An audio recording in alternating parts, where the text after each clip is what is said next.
this, all right, told me recording's in progress. So this is a meeting of Exemplar Capital's weekly capital call. We decided to make this a public recording because I'm going to give a little background on an investment newsletter I've been writing for about 10 years. But more specifically, we're going to be talking about a fairly extensive economic analysis I've done recently in terms of where we are right now in the economic environment and where we're most likely going in 2023. So for the investment banking folks on this call, it's going to be very, very helpful, I think, to have kind of an idea of what the current environment that we're in is, kind of just look at all the components of that, and kind of what to expect going into the new year. And for anyone else that's joining this call, that watches this video, again, it might be helpful for investors and anybody else to understand where we are. So let me get started on that. I'm sharing my screen right now. And let me see here. Oops. Okay. What I'm going to be showing here is an investment newsletter I've written for this one and a predecessor. This is the Intrinsic Value Wealth Report newsletter. The predecessor to this newsletter was just called the Intrinsic Value Wealth Report. I actually started that, about 10 or 12 years ago, I guess. The predecessor to this, I really started, it was kind of the website. It started out as an investment newsletter, but it also became really just a repository for information, material stuff, academic stuff that I used in classes I was teaching. So it's become quite an extensive database. Actually, I'll just give you a quick peek at that. And that's all I use this one for right now. This one, the Intrinsic Value Wealth Report, it's now just for stuff I use when I teach classes and so forth. This one here, the Intrinsic Value Wealth Report newsletter, I try to keep more up to date, although the last issue before the one I just did earlier this week was in January of this year, just because it's been a busy year and I hadn't had time to keep it up. I'm hoping now to publish this on an every couple of weeks basis, and you'll kind of see what I try to accomplish with this. So, and by the way, I will send everyone the login. This is actually a subscriber-based newsletter. So I'll send everyone a free login to get onto that. But I always start out with some sort of a little introductory section. This was a particularly long one because, again, it had been since January since the last time I published this. And I'm just going to hit some of the highlights. I don't want to take a lot of time going through the whole newsletter. You can do that on your own if you're interested. So let me come down to one of the things that I've decided to do going forward with the newsletter. Many of you know that I created a theory in economics called the value creation theory of the economy. Started working on that several years ago, have presented it to the to many groups actually, but in particular to the International Leadership Association. Started back, I think in 2019, presenting it to that group. I think that year was actually up in Toronto, and so I presented this paper as it was being developed. Went from Toronto to Geneva to we were in Washington D.C. last year, and Ottawa, I think, at one point in time. Anyway. I presented the final, so I worked on it for several years, this theory. And the basic idea of the theory, let me just see if I can, the purpose here. The purpose of this economic study using the grounded theory research design and an extensive review of an incorporation of other economic and financial models and theories is to explore how free market-based capitalistic economies operate through business enterprises to create economic prosperity. And so again, that will be kind of a theme as we go forward. Basically, at least in this part where we're using the theory as a basis for some discussions, it's the whole premise of this study of this economic theory is that it's businesses that create the value in the economy. And again, we'll kind of explore that as we go forward from time to time over the coming year. While that seems obvious probably to everyone on this call because we're all of a similar mindset, we're business people, we're investment bankers were into the capitalist economies. It's actually not obvious to an awful lot of people in the world. And I've discovered this more and more the more talks I give and the more classes I teach. And as I think we all know and have an appreciation for, there's a real divide, not only in this country, but I think on a global basis in terms of those that believe in really the capitalistic way of doing things and those that don't. Actually, it was John Mackey, the co-founder of Whole Foods Markets, that observed in one of the talks he gave at Freedom Fest a few years back. He was shocked to learn that more than 50%, this was, I think, in 2016, he observed that more than 50% of millennials believe that socialism is actually a better way to organize economic activity than capitalism is. And that was shocking to me as well. But, I say, having talked with so many students over the years, literally thousands of students and other groups I've talked to, that really is a very prevailing attitude, probably about half and half. So that was actually kind of also what prompted me to really kind of think about this economic theory and write a paper on it and come up with some ideas about how it really is businesses that start the process and keep the economic process going. So again, well, that'll be kind of a subject as we go forward in the podcasts I do and some of the newsletters. Now, the newsletter really, though, is oriented toward looking at the current economic conditions and the current investment climate. That's been its objective in the last 10 years since I started it. Okay, so again, more on that as we go forward. A lot to cover there. So we do have a podcast as part of this whole intrinsic value wealth report scheme of things. There's a podcast. There's the YouTube channel, which this recording will go on. So again, we're kind of a whole series of things that we have to talk about all of our investment economic ideas and now the new theory. I kind of mentioned at the bottom of this, and for the bankers that are on the call, after the first of the year, I have two very small hedge funds, which have really just been primarily me investing in them, that I started and manage the Northwest Quadrant. And note these words, alternative investments. So Northwest Quadrant Alternative Investments Opportunity Fund and Northwest Quadrant Alternative Investments Venture Fund. Most of you on this call know that we have a real focus in the alternative investment side.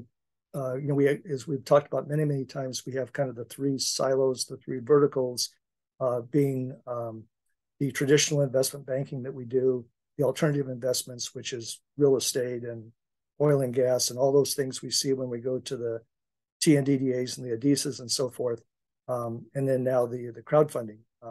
So that fund really concentrates on, because we're well tied into those groups and we can see the opportunities, this fund was designed to invest in those, and we have due diligence reports that are done. So it's you kind of to be able to get an effective investment in this, you have to have access and knowledge and research being done, and those are all because of where we stand in the industry and so forth.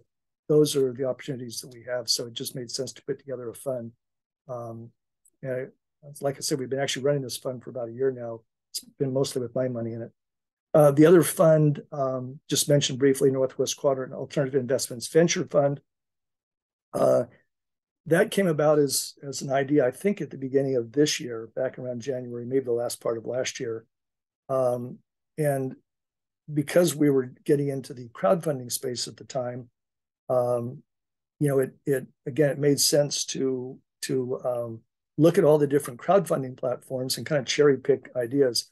Artem, who's on the call with us, was helping me in that endeavor before we both joined Exemplar, and I expect we'll continue in that as well. But so we go out to the crowdfunding platforms and we kind of cherry pick ideas. We also, some of you may have read how bad the SPACs have been having it this year. In fact, the latest article I read is that many of the SPACs are having to liquidate because they just can't find companies now. But pretty much all the SPACs that were so successful, so popular in 2021 have now really, their prices have fallen tremendously, most of them in 2022. So, we're value investors, we're bargain hunters. So, that's a great thing for us. We actually did already pick up some good deals previously this year, but there's more to be had. And by the way, one of the key characteristics of alternative investments is that alternative investments are inefficient markets. And again, we'll cover that more in future podcasts and the newsletter write-ups and so forth. But basically, if you have an Apple computer or Microsoft or any of these companies that you have thousands and thousands of analysts around the world that follow those are efficient markets. Any information that comes out, everyone has access to equally, and just all they have to do is make their own independent judgments. And that's what's meant by an efficient market. Doesn't mean that the markets are right, just means that everyone has equal access, and then the market kind of collectively decides what it's going to do with that information. In the inefficient markets, like the alternative investments are, there's very limited access. Again, you have to have knowledge, you have to have the contacts to get into those markets, and most people don't have that. So inefficient markets like alternative investments give investors really an advantage, an investment advantage, because of the inefficient nature of those. Again, more on that later. All right, so that was just kind of the introduction to that. Again, you can read this on your own if you're interested. In this newsletter, I always kind of give the previous week's highlights. And I started doing this a lot just because it was beneficial for me to kind of sit down, once a week and review everything that had been happening in the previous week. And in writing this one here at the beginning of the week, I was surprised at how many things, all the way from the FTX co-founder, Sam, what is it, Banks-Friedman or something, I forget, to Elon Musk. I mean, it's been an exciting week. Actually, this was just 1 week's worth of data. So it's just a good little summary of some of the more important events that I've chosen as what I think are the most important events. And then I give a lot of resources here for people to be able to look at. So the Econodays economic calendar, most people won't really have an interest in diving into this at this much depth, but if you should be interested, Econodays is a pretty good service. You can get their free economic calendar anytime just by clicking the link and going there. I'm going to get down here in a minute to a couple of very important economic forecasts, and that's really kind of one of the points of this call. But some of the resources that are published by the various branches of the Federal Reserve, the regional Federal Reserve. So the Aruba Diebold Scotty Business Index. And these, by the way, are very short-term indicators, like the ADS, they call it, or I'm sorry, the ALS index. That's kind of, they update that on pretty much a weekly basis. And this is just very, very short-term things, looking at the economy and saying, what's going on at the moment. So both this and the GDP Now, which I think is published by the New York Fed. The Aruba Diebold, I think, is the Philadelphia Fed. They're both basically showing neutral right now. They had a big drop, during the pandemic declines in the economy, and big spikes in the 2021 recovery and so forth.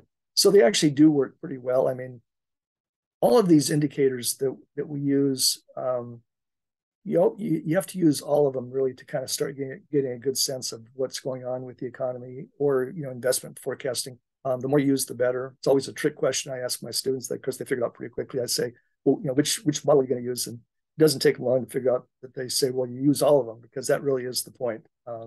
So we like to look at a number of different indicators. Sometimes they're contradictory to each other. Sometimes they agree. So anyway, that's what we do in this little section here. One really good indicator of how investors are thinking about the market, because they're a pretty good cross section of all the investors, actually across the globe, is this AAII sentiment survey. And so it's American Association of Individual Investors, and they ask their subscribers. Actually, anyone can contribute to this. You don't have to be a subscriber. They ask them on pretty much a weekly basis, how do you feel about the markets? Do you think there's going to be a strong market, a neutral, or a bear market? The historical average is that about 38% of the people on average think that we're going to, over time, have thought that we would be in a strong market. The current reading, so their expectations of stock prices rising over the next 6 months, their current reading is only 20.3%, versus on average they think that the market's strong at a level of 38% of respondents. Okay, 27.4% think it's going to be neutral, and 52.3% are thinking there's going to be a downturn, in other words, a bear market. And that's pretty significant. If you're an investor and you got all the other people that you're investing with, now this is individuals, and there is a very definite difference between individuals and institutions right now. For the most part, individuals have been piling into the market, while at the same time, institutions have been piling out. So, this just reflects individual investors' attitudes. But again, individual investors are not too bullish right now. In fact, they're overall bearish. Some of you on this call know Dr. Mark Skousen, my friend Mark Skousen, who is the producer of Freedom Fest, and well-known economist, teaches at Chapman University, and other places as well. But he kind of championed this economic measure called gross output. I'll do a little section on gross output someday, but basically it goes further up the chain from just gross domestic product, which is what most people use when they're assessing the economy. And that's kind of a bottom line number, as Mark would call it. Gross domestic product is comprises consumer spending, investment spending, government spending, and net exports. But if you go a little bit further up the chain from gross domestic product, then you look at what businesses are doing and all the activity, all the stuff that goes into that final GDP number, which is a final production number. And so Mark likes to look at that, and he's usually been, as long as I can remember, he's been pretty bullish on the economy using the gross output number when GDP has been reflecting a more pessimistic view. This is the first time that I can remember where he's actually saying here. So he says, while the lower growth rate suggests, so the lower growth rate in both gross output and GDP, while the lower growth rate suggests a slumping economy, they're still in positive territory and do not indicate a full-on recession just yet. However, while the adjusted real gross output data shows no recession in 2022, it does suggest a pattern of an economy slowing down and headed perhaps into a recession in 2023, depending on how long, and this really is the key, I think, for most of the stuff that I read and follow, depending on how long the Federal Reserve imposes tight monetary policy. And so you're going to see here in a moment, that's a recurring theme across, amongst many, many economists. I would even go as far as to say most economists really do expect not good times ahead for the economy. And this is kind of the first indication of that with Mark's gross output number. In fact, here, so this comes from the Survey of Professional Forecasters, which is the Federal Reserve of Philadelphia. Forecasters predict lower growth and higher unemployment rate. I won't read through this whole thing, but basically they're looking at here, I think these bottom line numbers may kind of tell the story. Forecasters expect real GDP to increase 0.7% in 2023. That's pretty low. Normal growth for the economy is in about the 2 to 3% range. So it's 0.7% in 2023, 1.8% in 2024. And it doesn't actually show the number here, but we're looking at a little bit. Well, actually, I've got another place I'll show it here in a moment for 2025. I think really significant thing, though, is what they said at the end of this survey of professional forecasters. The forecasters see the risk of a downturn this quarter. So in other words, Q4, which is almost done. We'll see the numbers in that, probably in 3 to 4 weeks, I would guess. The forecasters see the risk of a downturn this quarter at 36.3%, up marginally from the previous survey. However, they substantially raised their probability estimates of a negative quarter for the following 3 quarters, so Q1, Q2, and Q3 of 2023. They're looking at a near 50% chance of a contraction, in other words, a recession, in any of the 4 quarters in 2023. So again, Mark's kind of looking at his geo numbers and saying, yep, looks like we could have a recession. The Survey of Professional Forecasters, which is about, the forecasters change from time to time, but there's about 38 to 50 economists from banks and, government forecasters and economists, and, they're all invited to participate in these surveys. So they're a pretty astute group of people. And again, this group's looking at a downturn, pretty likely. And then finally, the National Association of Business Economists, which again is most business economists and other economists, the chairmen of the chair people of the Federal Reserve are usually part of the National Association of Business Economists. And again, they're looking at a downturn as well. So what does that mean for us as investment bankers and investors? I think the message is pretty clear that we are in for more rough economic times ahead. But again, it seems to hinge heavily on what the Federal Reserve does. And Chair Powell has made it very, very clear that for him, the most important thing is to combat inflation. And so if you're going to combat inflation, really the main tool that the Fed has to do that is to slow the economy down. And, that's why you've seen these tremendous increases in interest rates they've done. They did pull back a little bit on the last rate increases from 3/4 down to 0.5%. But that's still pretty hefty, and especially given the number of raises, interest rate, increases they've had. Now, the Fed knows very clearly that if they raise interest rates, it's going to slow the economy and eventually create higher unemployment. But again, their main objective, and they've said it very clearly, is that their main objective is to fight inflation. To them, that's the bigger concern, is that you have inflation which gets built into the economy and you can't pull it back. That happened back in the 80s. Some of you might remember that inflation and interest rates were both very, very high back then under Paul Volcker, and it took a long time to tame that. Actually, Volcker was the one that was really undergoing the efforts to bring that inflation down. And he was successful, but it's very painful if it gets out of control. So they're trying to say now, we're going to try and control this inflation. It's going to hurt the economy. And then they keep saying, but we want a soft landing. Well, soft landings don't usually happen, and they're very hard to achieve. So the idea of a soft landing probably is not something that we should really expect.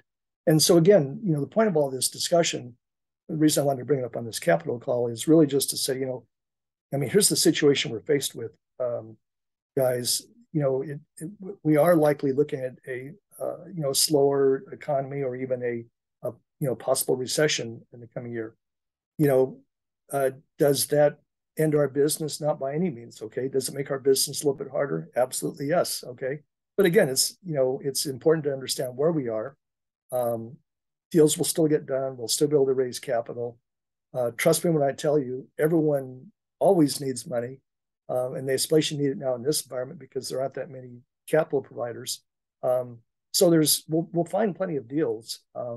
We're just going to have to work a little bit harder about getting the deals done, but it can be done. And I've been through a lot of these cycles over the years, and one of the things I mentioned here in the newsletter is the markets are bad right now, but they things will turn around, and they always do. And there's sound economic reasons why they do turn around. So don't lose faith. It will be a tougher year, but things can still get done. One of the things I put into the newsletter here, again, I'm going to try and kind of just get through this, some of the highlights here, but I do a evaluation on the markets. I've been doing this for quite a few years now, so I have quite a database of these valuations. Last year when the markets were really extremely overvalued. I think one of the better indicators I use is the price earnings ratio. There's many things you can use to value the markets, but this is one of the more standard and I think probably better ones. It's just simply the price earnings ratio of the market. And over time, the markets have fluctuated between 15 and a PD ratio of 15 to 18. So on the low side, 15, on the high side, 18. And right now you can see the numbers are kind of in the 17. They went up to the 21 area and so forth. This blue line, kind of tracks where they are relative to the band of the low, the 15 to 18. That's on the Dow. On the S&P, again, similar thing. We're kind of just right above the band. Now, if you looked at this last year, the current PD ratio relative to the fair value range, this blue line was like way above the other band. And when you see that, and I spent all last year telling students and groups I would talk to and so forth, the markets are very overvalued right now. One of the funnest things I would talk about was Tesla. When it was trading at a PD ratio of about 400. And again, we'll use other newsletters and podcasts and so forth to talk about that. But when you get a PD ratio that out of bounds, it's still a pretty high PD ratio, as I recall. I haven't looked at it in a while, but 400, that's just ridiculous. And I would try to tell students, particularly young folks, this stock has to come down. It just can't sustain this. And of course, no one believes you until it happens. Most really young people haven't seen. They saw the financial crisis and the decline in the economy and the markets, but that was their first experience with, and they were pretty young, most of them, when that happened. So most of what I've covered in this little summary here, I always put a summary of where I think the economy is and markets and so forth, and that's kind of what I've just been saying here in the last few minutes. I always try to put a chart up here which kind of reflects the current stuff. See, the Fed's actions have actually been working because from earlier this year, this looks like about June or so, we had a peak of about 9% in the CPI, Consumer Price Index, and now we've actually come down a little bit. And so what the Fed has been doing has been working, but we're starting to see the painful effects of that. By the way, people, one thing is, like, consumer spending has still been pretty high, and you have to ask yourself, well, why is that? And one of the big reasons is people have been dipping into savings, and so people's savings now are starting to run out. So that's a little concerning too. I put this little model together, developed this one I developed back in early 1990s, about 1993 or so, the simple and effective economic forecasting model.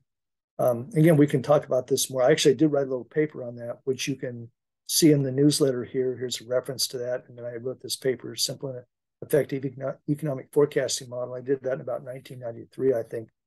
But it's just a real simple way to look at the economy. It's weighted average subjective probability of what's going to happen in the economy. This is, so 50% is kind of a neutral level. If you're above 50%, you're looking at a pretty strong economy. Closer you get to 100%, of course, 100% being perfect. But we're down about, by my estimates, down about 35%. And this reflects the same thing we saw with the Survey of Professional Forecasters, the National Association of Business Economists, gross output. Everything's pointing to the same direction. There's likely to be rough times ahead. So expect it. It's going to happen. More likely than not. And then, here is this chart. I thought I put this together several years ago, but I thought it was kind of interesting to see. So the green line here up to this point is gross domestic product and what it's done since 2007. This dip here was 2009, right in the height of the financial crisis. Then things kind of recovered for a while. This drop here, 2020, was the pandemic crisis. Then things got better last year in the economy. Q1 of this year were a little bit negative. Q2 here a little bit better, but still negative. Q3 they're looking at actually 3.2%. Actually, those are actual numbers. So Q3 was actually pretty strong. But then going Q4 estimated is down to about, let's see, what is it? 1.9%. So actually, yeah, 1.9%, a drop actually from the 3.2% that we're seeing in the third quarter. So again, this prediction, this forecast that things are getting a little bit rougher, that's starting to play out in the forecasts. And you can kind of study this later if you're interested. I'm calling for, and this is probably a little bit of a hedge on my part, but I'm calling for a flat economy over the next few years. And so that's my forecast right here. This kind of purplish line, I guess. The survey of professional forecasters, that's this kind of gold line. They're kind of all over the place. Again, you can look at the numbers in the table. But here's what a recession looks like, of about a 2% decline. Here would be a really, really good economy of a 4% increase. That's not likely for a while. 3% would be, that's about a normal 2 to 3% normal growth in the economy. Again, I don't think we're going to see that on a sustained basis for a while. So again, you kind of look at that when you get a chance. Then I just always have some announcements, and I wanted to just, one thing that's kind of useful, I think, and again, I've covered this in some articles. Well, actually, I'll show you the article I have on this value creation pyramid. And I wrote about this in an article I did for my Forbes forecast, my Forbes column. Let's look quickly at that again, because we've spent quite a bit of time on this, and I want to get through this a little bit quicker here. So that's the commentary I do in the newsletter. Again, I'll send everyone the access to that.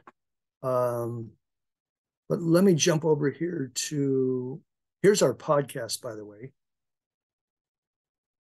is on this website. And I do the podcast kind of whenever. I try to do one a week, or, again, as I'm kind of now getting back into the groove of this, I don't know what the frequency is going to be. By the way, the newsletter, I'm thinking the frequency will be, it used to be every week, but that's a lot to keep that up. I'm thinking every couple of weeks would be going forward, probably a pretty good accomplishment if I could get those done. Here's the podcast page. We call this Intrinsic Value Wealth Report Radio. The Intrinsic Value Wealth Report TV is down here. That's where this recording will go. But what I wanted to show you is under the resources section. I write a little column for Forbes. I can write as often as I want, but by the time you really research articles and spend some time thinking about it, and then writing something that you really want to have posted in a public format like this, it takes a long time to get these done. So I've managed to get out about one a year. I guess I'm going to miss this year, but if I do it in January, February, I'll be more or less on track. So these are some articles I've written. But actually the first article I wrote back in 2018 was 9 of the best ways to build wealth. And that's where I talk about this intrinsic value wealth creation pyramid. And that's what the pyramid looks like. There's other places on the website, if you're interested, I can direct you to, well, actually, that's a pretty good rendition of it. So again, you can read about it here in the Forbes article, and we can talk about this in future podcasts and so forth too. Let me look at my notes real quick, and I think that was the main things I wanted to go through, and I wanted to leave a couple of minutes if anyone has any questions.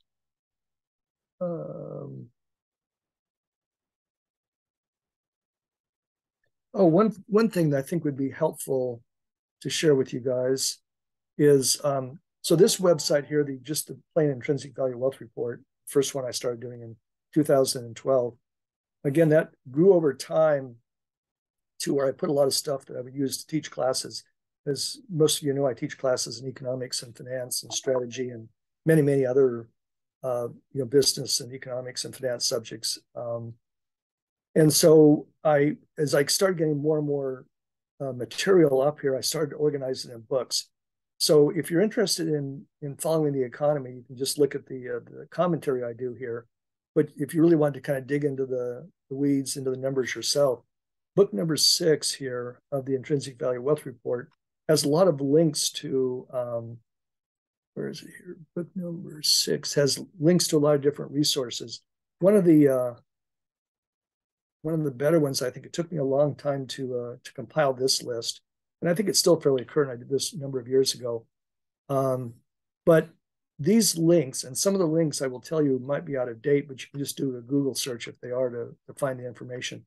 But I organized this in terms of, again, the major components. If you're trying to forecast what the economy is going to do, you want to be looking at certain things. So the components of gross domestic product, GDP, are consumption, investment, which is mostly in business investment, but also includes household investment in their homes primarily. So there's consumption investment, government spending, and net exports. And then some of the other things that you want to look at is we've all seen, in the headlines last year or so, are things like the employment or unemployment, however you want to look at it, interest rates and inflation. And so I've organized these links by those major categories. And again, I've learned over time that the links change as people move their stuff to other websites and whatnot. But again, at least you can kind of see what the major categories are. So again, if you really want to dig into the weeds yourself, you can look at this. One other thing I wanted to show you real briefly, by the way, is a spreadsheet that I use to try and keep track of where the economy is going and where the world's going, frankly. So again, this spreadsheet is organized by those major components of real GDP, the numbers that come out on that, and the commentary that surrounds that, consumption, investment, government expenditures, net exports, but then a whole lot of other things. We'll give you just a little flavor for that. Because the more you can understand about what's affecting the world, what's making the world go around, and affecting the outcomes, the better chance you're going to have of really understanding what's going on with the economy. So back when COVID was more of a factor, I was looking at COVID numbers and what was happening there. Now, except in China, it's less of an impact on the world. Debt numbers are very, very important, and probably doesn't surprise anyone to know that debt is high for everybody. It's high for individuals, it's high for the government, and it's higher for businesses. And high debt numbers are never good, even though the government doesn't think it has to be paid back. There is a day of reckoning for everybody. Supply chain, again, that was something that was really important. Not so important now. In fact, actually, much of the supply chain is getting better. I even saw the other day that China, that there's an actual excess of chips because, well, the bad news is people are buying less stuff, so they're using less chips to make stuff. And then, productivity is really an important thing, because at the end of the day, what creates economic prosperity is productivity and production. And so it's really important to kind of keep track of how productivity is going. Let me see, leading indicators. That used to be a really important measure. It's something to look at again, but it's not the most driving thing in the economy today. Let's see. One of the ideas for putting together the value creation theory of the economy paper I talked about, I coined the term intrinsonomics for that. And as one of the major themes I'll be talking about in future podcasts in particular with that is that as the government in particular puts less emphasis on the real drivers of economic prosperity and creation is businesses. And again, I give a whole lecture on that, and we'll talk about that a lot in the podcast. But as the government, particularly the current administration, they want to tax businesses and tax wealthy people too. I always say, by the way, and I love to ask this question with audiences and in classes. I ask people, I say, what's another definition for wealthy people? I've got a picture here of AOC wearing a dress that said tax the rich or tax the wealthy. So what's another term for the wealthy? And all of us on this call will get get the other definition for wealthy. The other term for wealthy is investors, okay? Because the wealthy people are investors, and things like our conservation easements, for example, those tax benefits were put in place to get people to invest and help create that economic prosperity. And so these politicians that just so flippantly like to say tax the rich, tax corporations, it's really, they're really hurting the long-term direction in terms of increasing the economic pie for everybody. So I put that in there as kind of a trend to watch. Unfortunately, the trend of recent has been not good. There's, the current administration is not anxious to do things that really help that long-term growth in the economy. So you get kind of a sense for this. The wealth effect is, by the way, that's something that a lot of people don't focus on a lot. The wealth effect is when the stock market's up and people have a lot of jobs and they're getting pay raises that aren't being reduced by the effect of that being reduced by inflation. They feel wealthier and they're more likely to spend and invest and save and so forth. Now we're in an environment where just the opposite is happening. So the wealth effect is really kicking in now, where people aren't feeling as wealthy and they're a little bit more worried, and that affects economic activity. The last one here is labor market participation. So that's when I was giving a talk down in Dana Point a few weeks ago at one of the conferences, and it was interesting. Someone in the audience asked this, because most people don't really realize what the labor market participation is. And I thought it was great that this gentleman had picked up on that.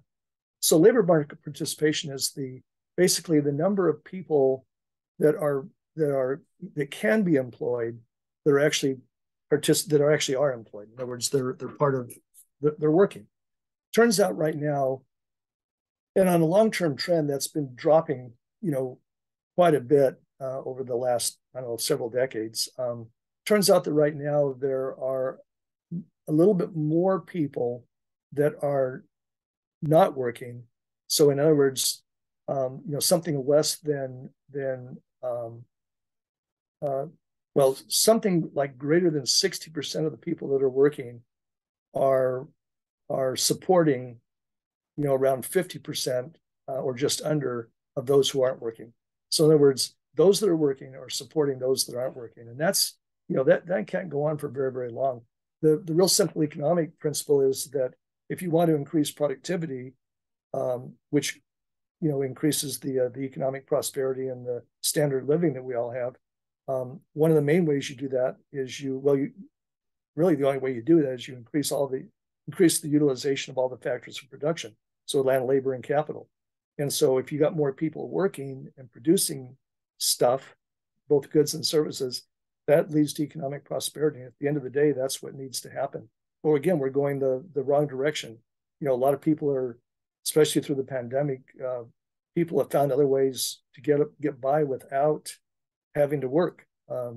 Families are living together. People have been using their savings. All these things aren't sustainable. So anyway, I think that was the main things I wanted to cover. Do you guys have any questions at all?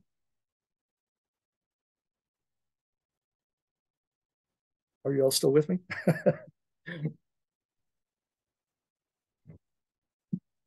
Okay.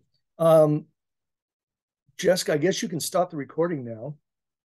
And then we'll just see if there's anything else from anybody offline.